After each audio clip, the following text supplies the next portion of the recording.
બુલડોઝરથી માટીના પાડા દૂર કરવામાં આવે છે। જે સુરેન્દ્રનગરથી વાત કરીશું, સુરેન્દ્રનગર જિલ્લાના સાયલા તાલુકાના ઓવગઢ ગામમાં પ્રાથમિક શાળામાં મધ્યાહન ભોજન મામલે ગંભીર આક્ષેપો સામે આવી રહ્યા છે। ગામના લોકો અને શાળા એસએમસીના સભ્યોએ મામલતદારની રજૂઆત કરી હતી અને ભોજનની નબળી ગુણવત્તા, અનિયમિતતા અને ભ્રષ્ટાચારના આરોપ લગાવ્યા છે। સાથે જ અપીલની સમયમર્યાદા પૂર્ણ થાય તે પહેલા જ નવા સંચાલકની નિમણૂક કરવામાં આવી હોવાના કારણે પણ અનેક સવાલો ઊભા થઈ રહ્યા છે। આ સમગ્ર મામલે હવે તંત્ર શું કાર્યવાહી કરે છે તેની પર સ્થાનિકોની નજર રહી છે। જે ઓગઢમાં મધ્યાહન ભોજન મામલે આક્ષેપ થઈ રહ્યા છે, જે ભોજનની ગુણવત્તા પર સવાલો ઉઠવા પામી રહ્યા છે। જે મામલતદારને ગ્રામજનોની રજૂઆત કરવામાં આવી છે, જ્યાં સમય પહેલા સંચાલકની નિમણૂક વિવાદમાં જોવા મળી છે।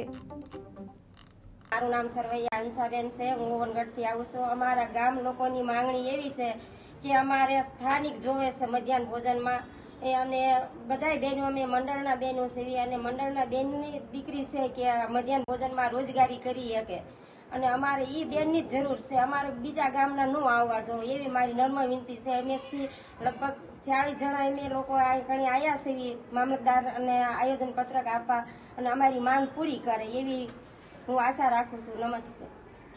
મારું નામ નરેશભાઈ પ્રેમજીભાઈ સરવૈયા, ગામ મારું ઓવનગઢ। વિષય અમારા ઓવનગઢ ગામનો એ હતો કે જે તે વખતે મધ્ય ભોજનમાં ભરતી કરવામાં આવેલી અમારે કિરણબેન વિનુભાઈ મેયર અમારા ગામની દીકરી છે। જે તે વખતે તેનું સિલેક્શન કરેલું મધ્ય ભોજનમાં, તો એને 5 મહિના નોકરી કરવા દઈ, શું કારણોસર અમારે દીકરીને એ પછી છૂટી કરી એ બાબતની અમે મામલતદાર સાહેબને દરખાસ્ત કરવા આવેલા, અને જે તે વખતે અમારે દીકરી અમારા ઓવનગઢ પ્રાથમિક શાળામાં જે તે મધ્ય ભોજનમાં નોકરી કરતી, તે વખતે અમારા ગામમાં ઓવનગઢના બાળકો સ્કૂલમાં 250થી વધારે છોકરા ભોજન લેતા, અને અત્યારે એને છૂટી કરવામાં આવી તે બાદ અમારા મધ્યાહન ભોજનનું વિસ્તરણ જે અત્યારે તંત્ર ચાલી રહ્યું છે, તેમાં બરોબર છોકરાને જમવામાં આર્થિક રીતે ના મજા આવતા। અત્યારે 250 સંખ્યા જમતી, એમાંથી અત્યારે 25થી 30 છોકરા જમે છે। તે બાબતે અમે મામલતદાર સાહેબને રજૂઆત કરવા આવેલા।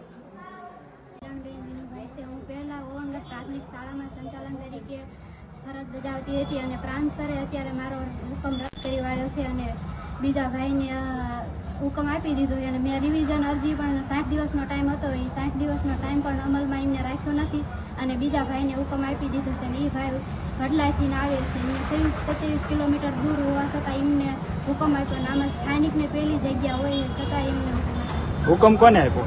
હુકમ મામલતદાર સરે હુકમ એમને આપી દીધો। અમારે રિવિઝન અરજી 60 દિવસનો ટાઈમ હતો।